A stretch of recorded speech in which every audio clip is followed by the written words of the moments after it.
ओम नमः शिवाय। हर हर महादेव। आप सभी को सोमवार व्रत की हार्दिक शुभकामनाएं। सोमवार व्रत भगवान शिव को समर्पित एक पवित्र व्रत है जो विशेष रूप से उनकी कृपा प्राप्त करने और जीवन में सुख समृद्धि लाने के लिए रखा जाता है। ये व्रत हर सोमवार को किया जाता है और इस व्रत का विशेष महत्व होता है। इस व्रत को करने से भगवान शिव प्रसन्न होते हैं और भक्तों की सभी मनोकामनाओं को पूर्ण करते हैं।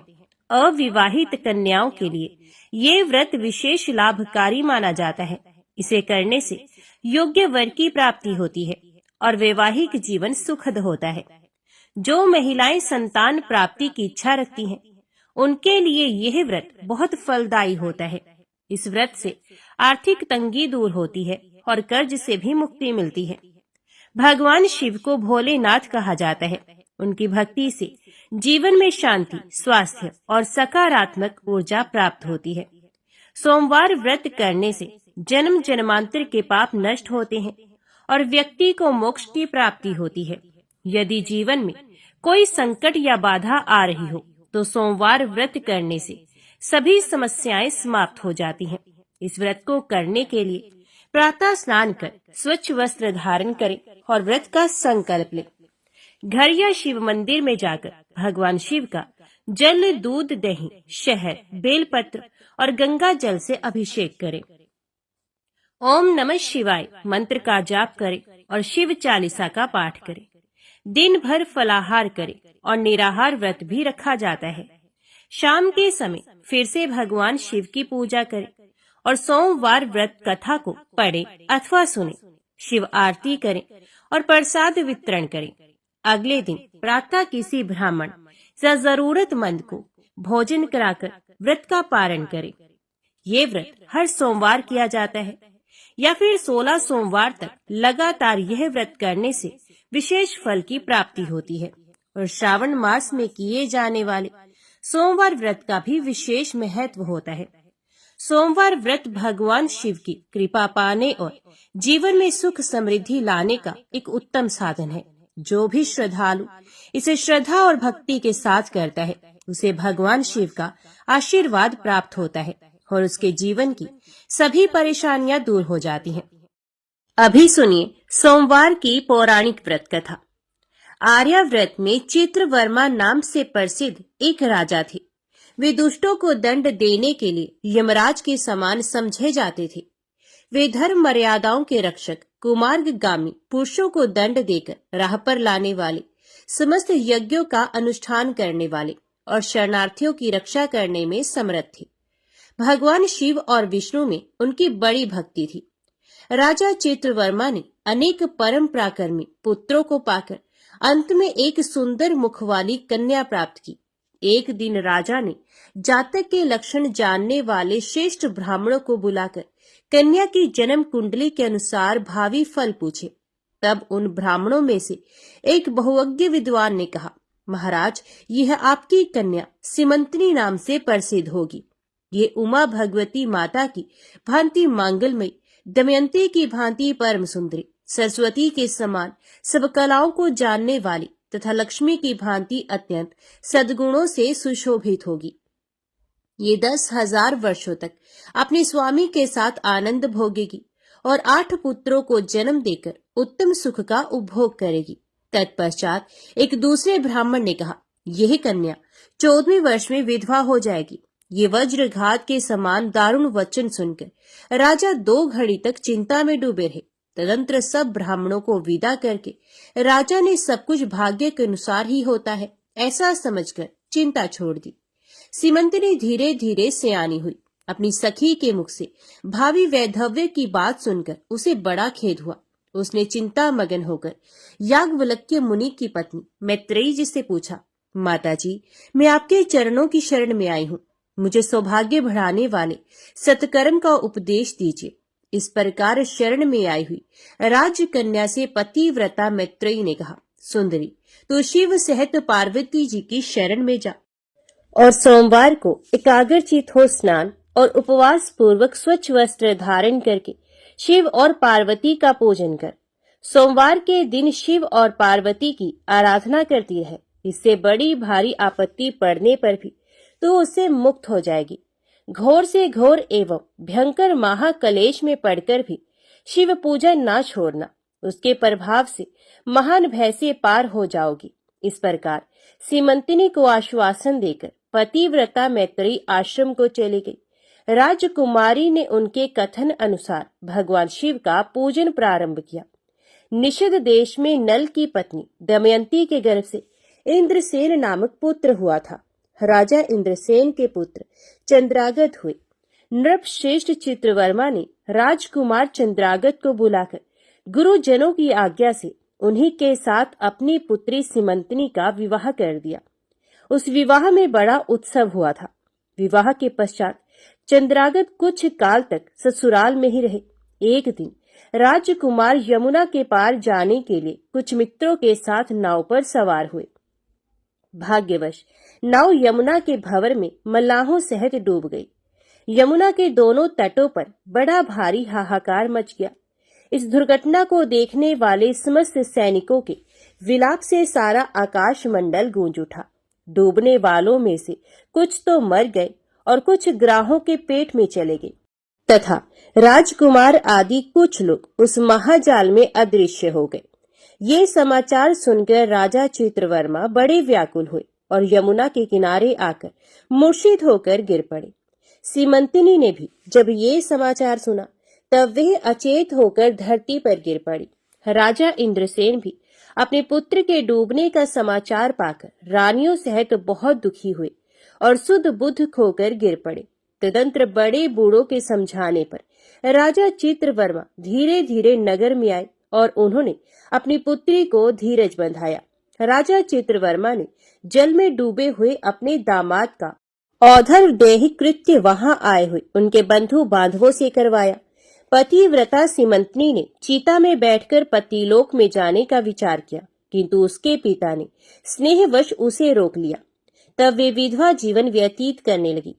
मुनि पत्नी मैत्रेयी ने जिस शुभ सोमवार व्रत का उपदेश दिया था उसे सदाचार परायणा सीमंतिनी ने विधवा होने पर भी नहीं छोड़ा।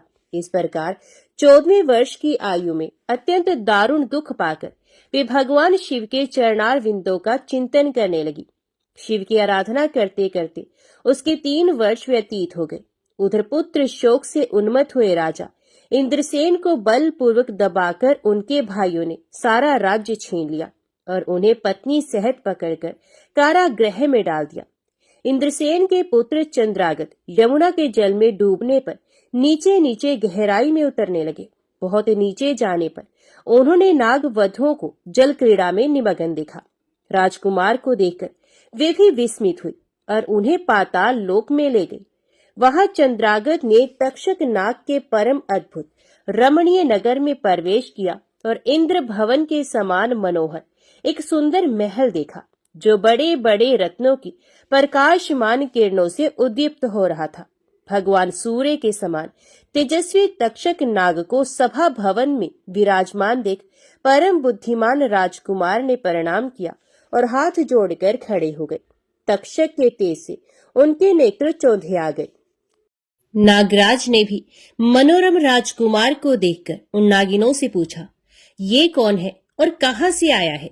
उन्होंने उत्तर दिया, हमने इसे यमुना जल में देखा है और इसके कुल तथा नाम का परिचय न होने के कारण आपके पास ले आई हैं। तब तक्षक ने राजकुमार से पूछा, तुम किसके पुत्र हो, कौन हो, कौन सा तुम्हारा देश है और यहाँ पर तुम्हारा कैसे आगमन हुआ है? राजपुत्र ने कहा, भूमंडल में निषद नाम से प्रसिद्ध एक देश है। उसके स्वामी राजा नल महायशस्वी हो गए हैं। वे पुण्य श्लोक माने जाते हैं। उनके पुत्र इंद्रसेन हुए और इंद्रसेन का पुत्र मैं हुआ। मेरा नाम चंद्रागत है। मैं अभी नूतन विवाह करके ससुराल में ही टिका था और यमुना जी के जल में विहार करता हुआ दैव की प्रेरणा से डूब गया। ये नाग पत्नियां मुझे आपके पास ले आई हैं। जन्मांतर के उपार्जित पुण्यों के प्रभाव से यहाँ मैंने आपके चरणार विंदों का दर्शन किया है। आज मैं धन्य हूँ। मेरे माता पिता कृतार्थ हो गए, क्योंकि आपने दया करके मेरी ओर देखा और मुझसे वार्तालाप किया है। इस प्रकार अत्यंत मनोहर उदारतापूर्ण वचन सुनकर तक्षक ने कहा, राजकुमार, तुम भय न करो, धैर्य रखो और बताओ, तुम संपूर्ण देवताओं में किसकी पूजा करते हो? राजकुमार ने कहा, जो संपूर्ण देवों में महादेव कहे जाते हैं, उन्हें विश्वात्मा उमापति भगवान शिव की मैं पूजा करता हूँ, जो विधाता के भी विधाता, कारणों के भी कारण और तेजों में सर्वोत्कृष्ट तेज है। वे भगवान शिव मेरी परम गति है, जो अत्यंत निकट होकर भी पाप से दूषित चित्त वाले पुरुषों के लिए बहुत दूर है, तथा जिनके तेज की कोई सीमा नहीं, जो अग्नि, भूमि, वायु, जल और आकाश में भी स्थित है। ये विश्वात्मा भगवान सदाशिव हम सबके लिए परम पूजनीय है, जो संपूर्ण भूतों के साक्षी, सबकी आत्मा में स्थित रहने वाले परमेश्वर तथा निरंजन है। संपूर्ण संसार जिनकी इच्छा के अधीन है, मैं उन भगवान शिव की पूजा करता हूँ। ज्ञानी पुरुष जिन्हें एक आदि और पुराण पुरुष कहते हैं, गुणों के भेद से जिनमें भिन्नता की प्रतीति होती है, जिन्हें कोई तो क्षेत्रज्ञ, कोई तुरैय और कोई कूटस्थ कहते हैं, ये भगवान शिव मेरे परम आश्रय हैं, जो चैतन्यमय अचिंत्य तत्व है, जिनके तेज का कहीं अंत नहीं। श्रुति के नेति नेति वचनों से तदभिन्न समस्त वस्तुओं का बाध करके जिनके स्वरूप का निश्चय किया गया है, तथा आत्मज्ञानी पुरुषों के भी मन और वाणी की वृत्तियां जिनका स्पर्श नहीं कर पाती हैं, वे ही ये भगवान शिव मेरे परम पूजनीय हैं। जिनका प्रसाद पाकर साधु पुरुष अत्यंत उज्जवल इंद्रपद की भी अभिलाषा नहीं रखते, तथा कर्मों की अर्गला और काल चक्र को लांघकर निर्भय होकर विचरते हैं, वे भगवान शिव मेरी परम गति हैं। जिनकी स्मृति चांडाल की योनि में जन्म पाने वाले मनुष्यों के भी समस्त पाप रूपी रोगों का नाश करती है, तथा जिनका संपूर्ण रूप श्रुतियों के लिए भी ढूंढने योग्य है, उन्हीं भगवान शिव के उद्देश्य से मैं सदैव पूजा करता हूँ। देव नदी गंगा जिनके मस्तक पर स्थान पाकर सुशोभित होती है, भगवती जगदम्बिका जिनके अर्धांग में निवास करती है, तक्षक और वासुकी दोनों नागराज जिनके कानों के कुंडल हैं, वे चंद्रशेखर भगवान शिव मेरे परमाश्रय हैं। जिनके चरण कमल वेदों के शीर्ष स्थानीय उपनिषदों में गौरवान्वित होते हैं, वेदांत की श्रुति भी जिनके चरणार विंदों का गुणगान करती है, जिनका दिव्य स्वरूप सदा योगियों के हृदय में प्रकाशित होता है, तथा जिनकी सगुण मूर्ति संपूर्ण तत्वों का प्रकाश करने वाली है, गुणमयी सृष्टि पर विजय पाने वाले वे भगवान शंकर मेरे द्वारा पूजित होते हैं। राजकुमार की ये बात सुनकर तक्षक का चित्त प्रसन्न हो गया। उनके हृदय में महादेव जी के प्रति नूतन भक्ति भाव का उदय हो गया और वे उनसे इस प्रकार बोले, राजेंद्र नंदन, तुम्हारा कल्याण हो। मैं तुम पर बहुत प्रसन्न हूँ, क्योंकि तुम बालक होकर भी सर्वोत्कृष्ट परात्पर शिव तत्व को जानते हो। देखो, ये रत्न में लोक है, ये मनोहर नेत्रों वाली युवतियां हैं, ये मनोवांछित कामना पूर्ण करने वाले कल्प वृक्ष है, तथा ये अमृत रूपी जल से भरी हुई बावलियां हैं। यहाँ मृत्यु का दारुण भय नहीं है, बुढ़ापा और रोग से यहाँ किसी को पीड़ा नहीं होती है। तुम इच्छा अनुसार यही रहो और यथा योग्य सुख भोगों का उपभोग करो। नागराज के ऐसा कहने पर राजकुमार हाथ जोड़कर बोले, नागराज, मैंने समय पर विवाह किया है। मेरी पत्नी उत्तम व्रत का पालन करने वाली और शिव पूजा परायणा है, और मैं अपने माता पिता का इकलौता पुत्र हूँ। वे सब लोग इस समय मुझे मरा हुआ मानकर महान शोक से घिर गए होंगे, अतः मुझे किसी प्रकार भी यहाँ अधिक समय तक नहीं ठहरना चाहिए। आप कृपा करके मुझे उसी मनुष्यलोक में पुनः पहुंचा दे। नागराज तक्षक ने कहा, राजकुमार, तुम जब जब मेरी याद करोगे तब तब तुम्हारे सामने प्रकट हो जाऊंगा। ऐसा कहकर उन्होंने राजकुमार को एक सुंदर अश्व भेंट किया, जो इच्छा के अनुसार चलने वाला था। अनेक प्रकार के द्वीपों, समुद्रों और लोकों में उसकी अप्रतिहत गति थी। इसके सिवा उन्हें रत्न में आभूषण, दिव्य वस्त्र एवं दिव्य अलंकार भेंट किए। उनकी सहायता के लिए सारी व्यवस्था करने के पश्चात तक्षक ने जाओ कहकर प्रेम पूर्वक उन्हें विदा किया। चंद्रांगद उस घोड़े पर सवार हो निकले और थोड़ी ही देर में यमुना के जल से बाहर आकर उस दिव्य अश्व पर चढ़े हुए नदी के रमणीय तट पर घूमने लगे। इसी समय पतिव्रता सिमंतनी अपनी सखियों से घिरी हुई वहां स्नान करने के लिए आई। उसने यमुना के तट पर मनुष्य रूप धारी नाग कुमार के साथ भ्रमण करते हुए राजकुमार चंद्रागत को देखा। दिव्य अश्व पर आरूढ़ हुए अपूर्व आकार वाले उन राजकुमार को देखकर वे उन्हीं की ओर दृष्टि लगाए खड़ी हो गई। उसे देखकर चंद्रागत ने भी मन ही मन विचार किया, जान पड़ता है इसे मैंने पहले कभी देखा है। तत्पश्चात वे घोड़े से उतरकर नदी के किनारे आ बैठे और उस सुंदरी को बुलाकर समीप बैठाकर पूछा, तुम कौन हो, किसकी स्त्री और किसकी कन्या हो? सिमंतनी लज्जावश स्वयं कुछ बोल न सकी। तब उसकी सखी ने सब बातें बताई। इसका नाम सिमंतनी है। ये निषेध राज इंद्रसेन की पुत्र वधु, युवराज चंद्रागत की पत्नी और महाराज चित्रवर्मा की पुत्री है। दुर्भाग्यवश इसके पति इस महाजल में डूब गए। इससे वैधव्य का दुख प्राप्त करके यह बाला शोक से सूखती जा रही है। अत्यंत प्रबल शोक में ही इसने 3 वर्ष व्यतीत किए हैं। आज सोमवार है, इसलिए यहाँ यमुना जी के स्नान करने के लिए आई है।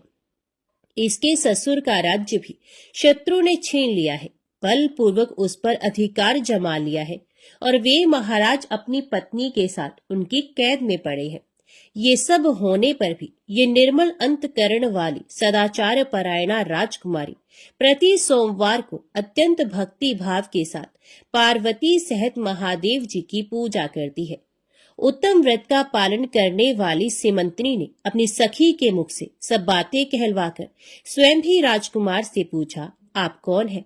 आपके पार्श्ववर्ती ये दोनों पुरुष कौन है? आपने मेरे वृत्तांत को एक स्नेही की भांति क्यों पूछा है? महाबाहो, मुझे ऐसा जान पड़ता है कि पहले मैंने आपको कहीं देखा है। आप मुझे स्वजन की भांति प्रतीत होते हैं। इतना कहकर राजकुमारी सिमंतनी नेत्रों से आंसू की धारा बहाती हुई बहुत देर तक फूट फूट कर रोती रही और मूर्छित होकर पृथ्वी पर गिर पड़ी। अपनी प्रियतमा के शोक का कारण सुनकर चंद्रागत भी शोक से व्याकुल हो 2 घड़ी तक चुपचाप बैठे रहे। तदंतर सिमंतनी उठकर राजकुमार की ओर बारंबार निहारने लगी। उसने पहले देखे हुए अंग चिन्हों, स्वर आदि लक्षणों, अवस्था के प्रमाण तथा रूप रंग आदि की परीक्षा करके ये निश्चय किया कि ये अवश्य ही मेरे पति हैं, क्योंकि मेरा हृदय प्रेम से अधीर होकर इन्हीं में अनुरक्त हुआ है। परंतु क्या मुझ अभागिनी को अपने मरे हुए पति का दर्शन हो सकता है? ये स्वप्न है या भ्रम? अथवा मुनि पत्नी मैत्रेयी ने जो मुझे ये कहा था कि तुम भारी से भारी विपत्ति में पड़ने पर भी इस व्रत का पालन करती रहना, उसी का तो ये फल नहीं है। एक श्रेष्ठ ब्राह्मण ने मेरा 10,000 वर्षों का सौभाग्य बतलाया था। उन ब्राह्मण देवता का ये वचन अवश्य सत्य होगा, ये ईश्वर के बिना कौन जान सकता है। इधर प्रतिदिन मुझे मंगल सूचक शुभ शगुन दिखाई देते हैं।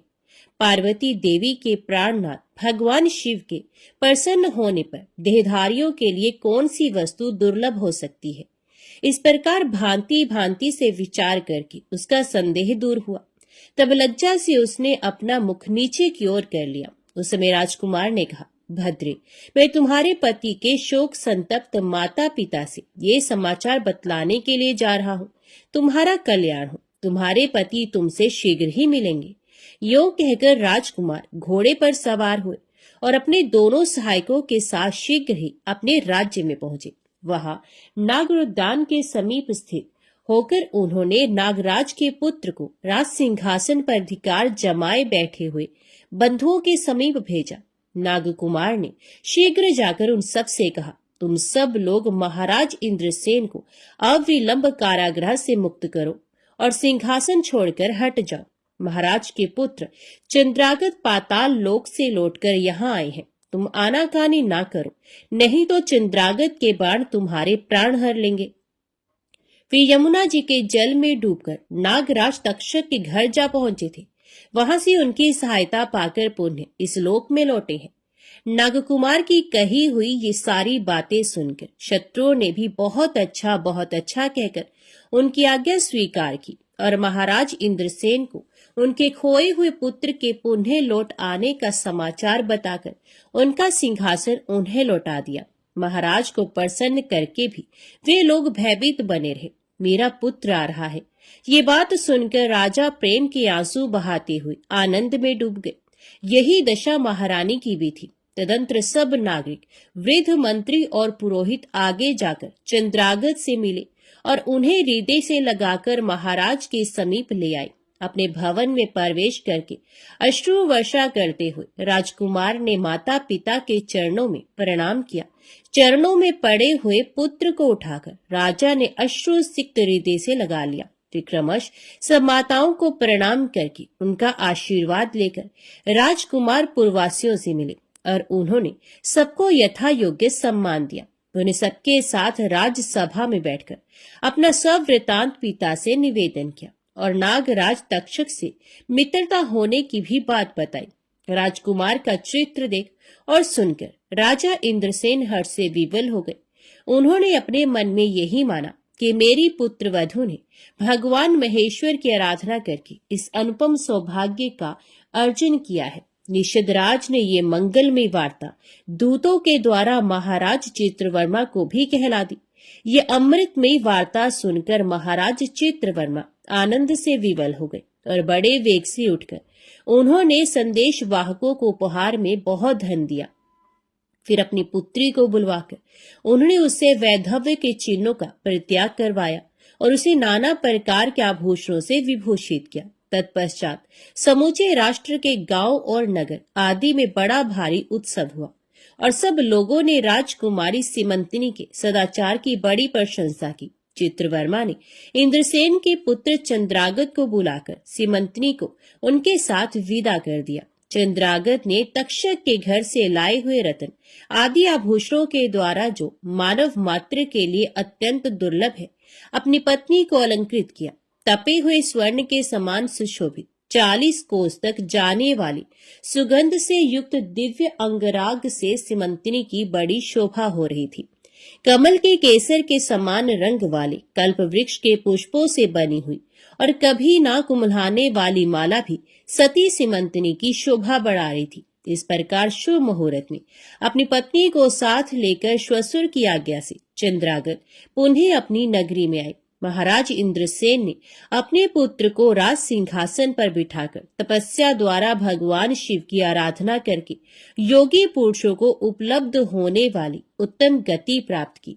राजा चंद्रागत ने अपनी धर्म पत्नी सीमंतिनी के साथ 10,000 वर्षों तक नाना प्रकार के विषयों का उपभोग किया। उन्होंने 8 पुत्रों और 1 कन्या को जन्म दिया। सीमंतिनी प्रतिदिन भगवान महेश्वर की पूजा करती हुई अपने स्वामी के साथ सुखपूर्वक रहने लगी। उसने सोमवार व्रत के प्रभाव से अपना खोया हुआ सौभाग्य प्राप्त कर लिया। ओम नमः शिवाय। हर हर महादेव। अभी सुनिए 16 सोमवार की व्रत कथा। एक बार भगवान शिव जी पार्वती जी के साथ भ्रमण करते हुए मृत्यु लोक की अमरावती नगरी में पहुंचे। उस नगर के राजा ने भगवान शिव का एक विशाल मंदिर बनवा रखा था। शिव और पार्वती उस मंदिर में रहने लगे। एक दिन पार्वती ने भगवान शिव से कहा कि हे प्राणनाथ, आज मेरी चौसर खेलने की इच्छा हो रही है। पार्वती की इच्छा जानकर शिव पार्वती के साथ चौसर खेलने बैठ गए। खेल प्रारंभ होते ही उस मंदिर का पुजारी वहां आ गया। माता पार्वती जी ने पुजारी जी से पूछा कि हे पुजारी जी, यह बताइए कि इस बाजी में किसकी जीत होगी। तो ब्राह्मण ने कहा कि महादेव जी की, परंतु चौसर में शिव जी की पराजय हुई और माता पार्वती जी की जीत हुई। तब ब्राह्मण को उन्होंने झूठ बोलने के अपराध में कोढ़ी होने का श्राप दिया। शिव और पार्वती उस मंदिर से कैलाश पर्वत पर लौट गए। पार्वती जी के श्राप के कारण पुजारी कोढ़ी हो गया।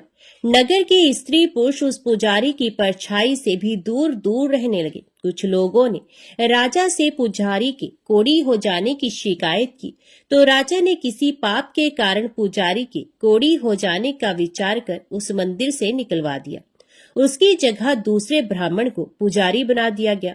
कोढ़ी पुजारी मंदिर के बाहर बैठकर भिक्षा मांगने लगा। कई दिनों के पश्चात स्वर्गलोक की कुछ अप्सराएं उस मंदिर में पधारी और उसे देखकर अप्सराओं ने कारण पूछा। पुजारी ने उन्हें भगवान शिव और पार्वती जी के चौसर खेलने और पार्वती जी के शाप देने की सारी कहानी कह सुनाई। तब अप्सराओं ने पुजारी से 16 सोमवार का विधिवत व्रत रखने को कहा। पुजारी द्वारा पूजन विधि पूछने पर अप्सराओं ने कहा, सोमवार के दिन सूर्य उदय से पहले उठकर स्नान आदि से निवृत्त होकर स्वच्छ वस्त्र पहनकर आधा सेर गेहूं का आटा लेकर उसके 3 अंग बनाना, फिर घी का दीपक जलाकर गुड़ नैवेद्य बेलपत्र चंदन अक्षत फूल जनेऊ का जोड़ा लेकर प्रदोष काल में भगवान शिव की पूजा अर्चना करना।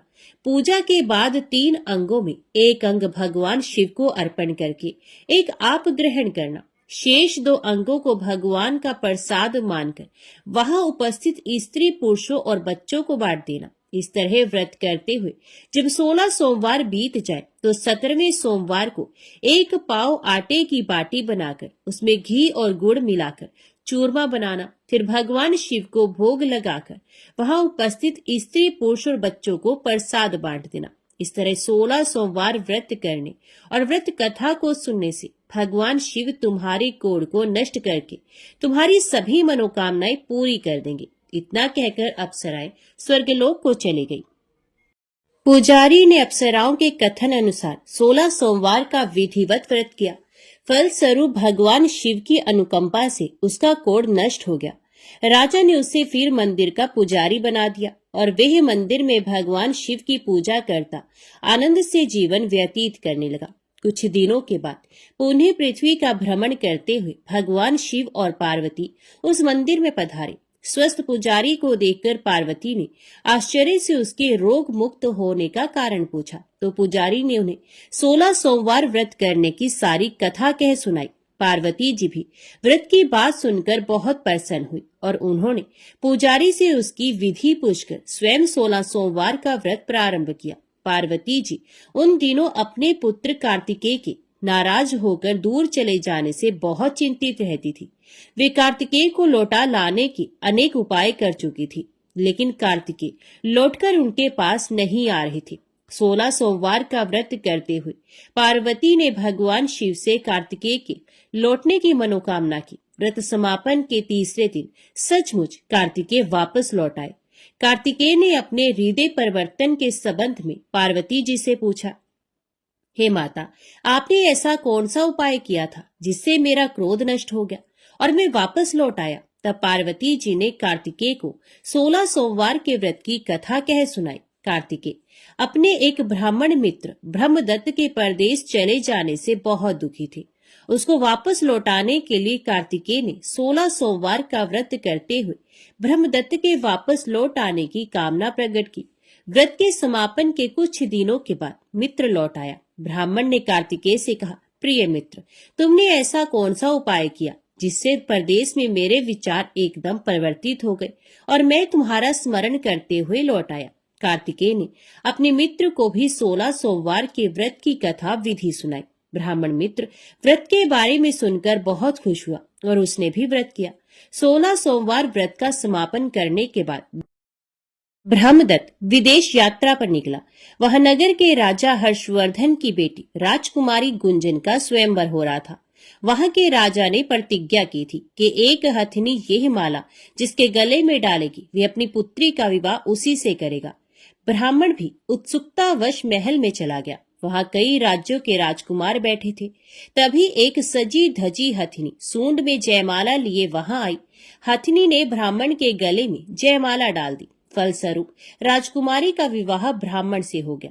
एक दिन उसकी पत्नी ने पूछा, हे प्राणनाथ, आपने कौन सा शुभ कार्य किया था जो उस हथिनी ने राजकुमारों को छोड़कर आपके गले में जयमाला डाल दी? ब्राह्मण ने 16 सोमवार व्रत की विधि बताई। अपने पति से 16 सोमवार का महत्व जानकर राजकुमारी ने पुत्र की इच्छा से 16 सोमवार का व्रत किया। निश्चित समय पर भगवान शिव की अनुकंपा से राजकुमारी के एक सुंदर सुशील व स्वस्थ पुत्र पैदा हुआ। पुत्र का नामकरण गोपाल के रूप में हुआ।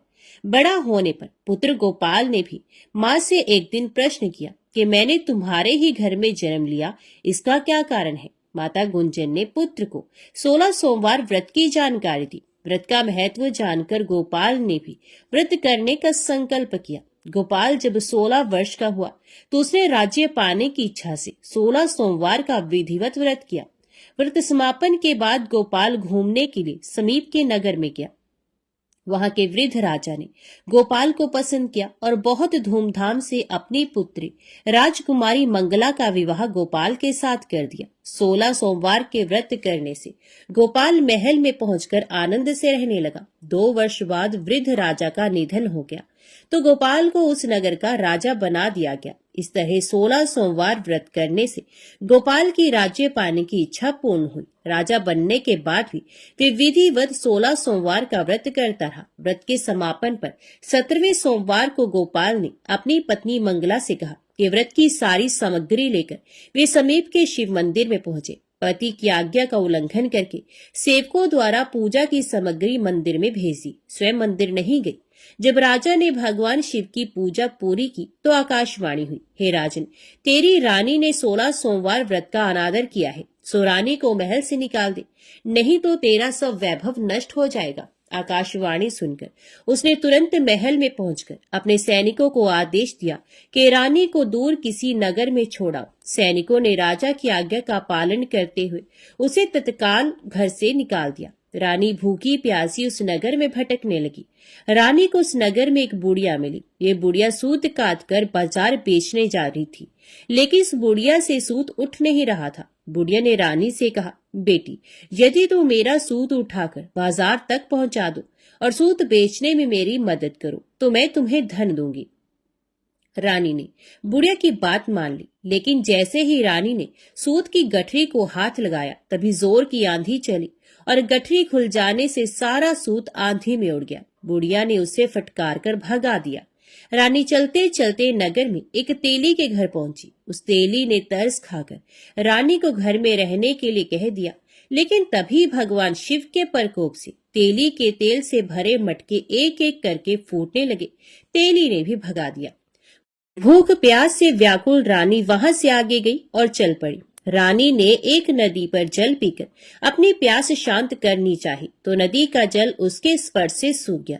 अपने भाग्य को कोसती हुई रानी आगे चल दी। चलते चलते रानी एक जंगल में पहुंची। उस जंगल में एक तालाब था, उसमें निर्मल जल भरा हुआ था। निर्मल जल देखकर रानी की प्यास तेज हो गई, जल पीने लगी। रानी ने तालाब की सीढ़ियां उतरकर जैसे ही जल को स्पर्श किया तभी उस जल में असंख्य कीड़े उत्पन्न हो गए। रानी ने दुखी होकर उस गंदे जल को पीकर अपनी प्यास शांत की। रानी ने एक पेड़ की छाया में बैठकर कुछ देर आराम करना चाहा तो उस पेड़ के पत्ते पल भर में सूखकर बिखर गए। रानी दूसरे पेड़ के नीचे जाकर बैठी। जिस पेड़ के नीचे बैठती वही सूख जाता। वन और सरोवर की ये दशा देखकर वहां के गवाले बहुत हैरान हुए।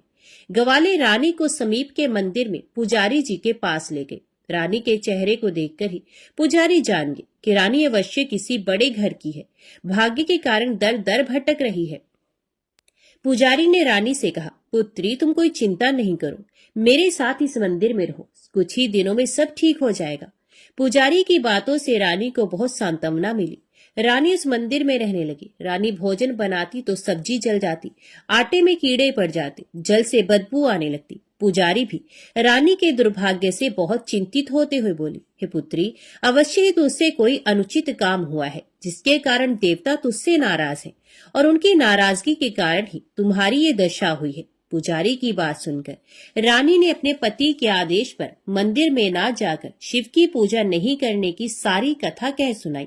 तो पुजारी ने कहा, अब तुम कोई चिंता मत करो, कल सोमवार है और कल से तुम 16 सोमवार के व्रत करना शुरू कर दो। भगवान शिव अवश्य तुम्हारे दोषों को क्षमा कर देंगे। पुजारी की बात मानकर रानी ने 16 सोमवार के व्रत प्रारंभ कर दिए। रानी सोमवार का व्रत करके शिव की विधिवत पूजा अर्चना की और व्रत कथा सुनने लगी। जब रानी ने 17वें सोमवार को विधिवत व्रत का समापन किया तो उधर उसके पति राजा के मन में रानी की याद आई।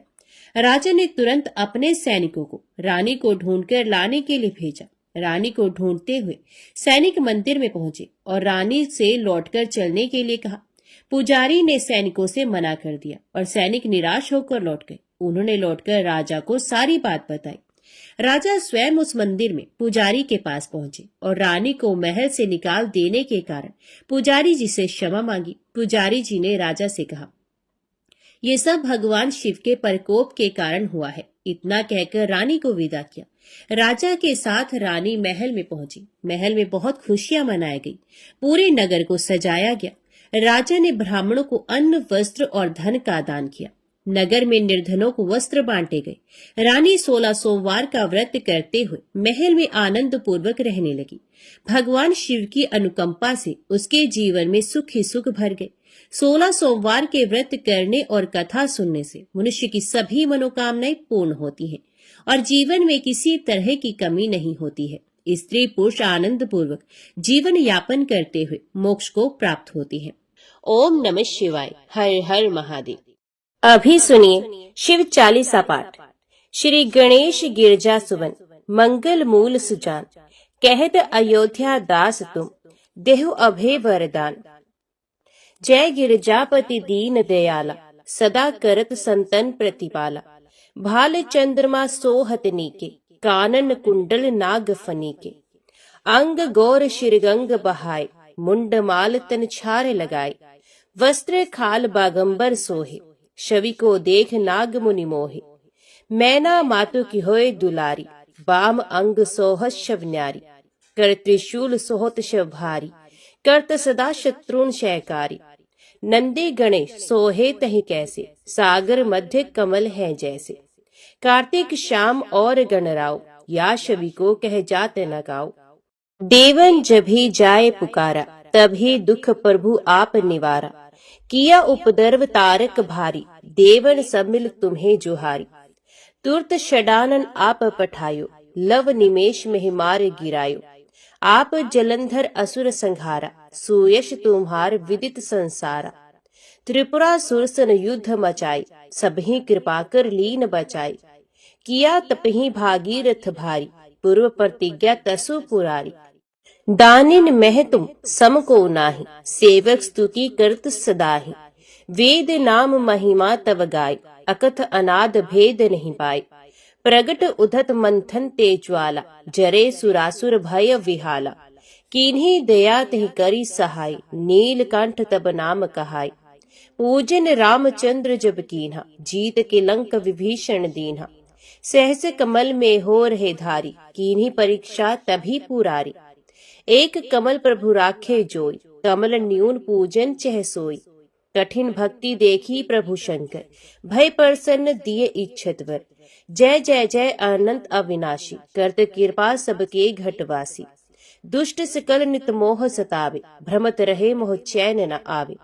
त्राही त्राही मैं नाथ पुकारो, यह अवसर मोह आन उबारो।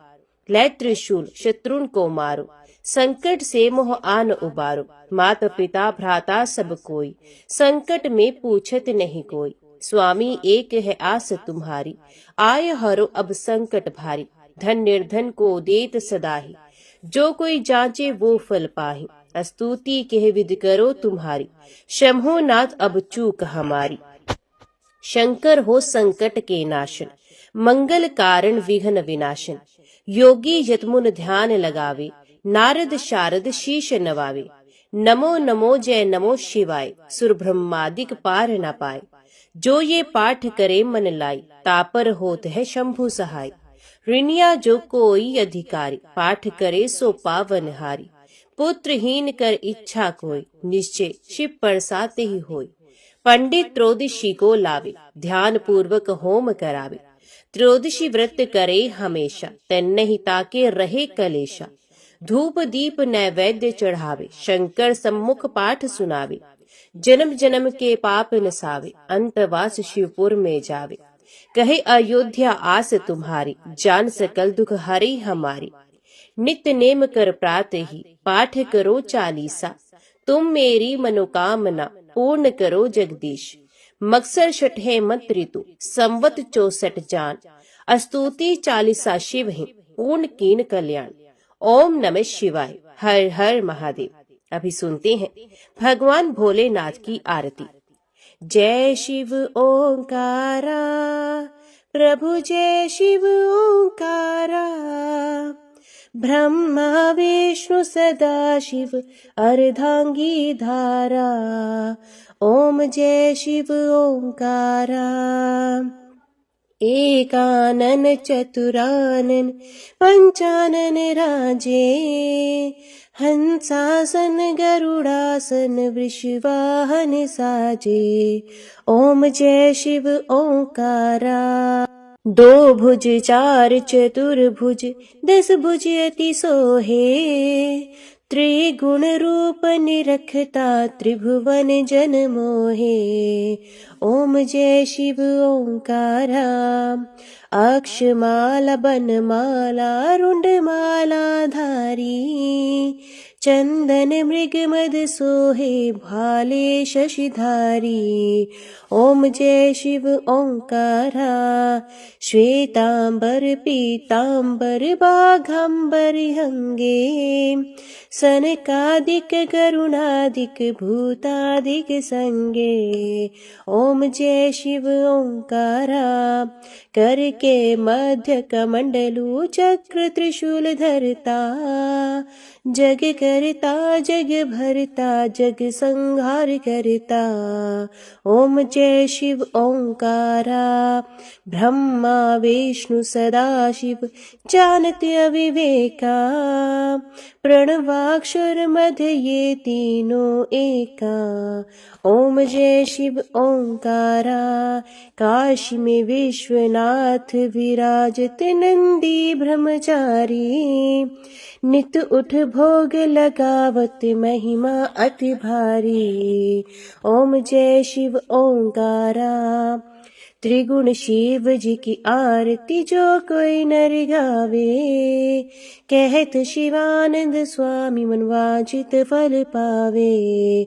ओम जय शिव ओंकारा। ओम जय शिव ओंकारा। स्वामी हरि शिव ओंकारा। ब्रह्मा विष्णु सदा शिव अर्धांगी धारा। ओम जय शिव ओंकारा। ओम नमः शिवाय। हर हर महादेव। आज की वीडियो में इतना ही। उम्मीद करती हूँ वीडियो आपको पसंद आई होगी। वीडियो पसंद आई हो तो वीडियो को लाइक और चैनल को सब्सक्राइब जरूर कीजिएगा। ओम नमः शिवाय लिखकर कमेंट बॉक्स में अपनी हाजिरी और अपने सुझाव देना ना भूलेगा। तो मिलते हैं अगली कथा अगली वीडियो के साथ। तब तक के लिए देखते व सुनते रहिए। जय मां कंजर, जय माता दी।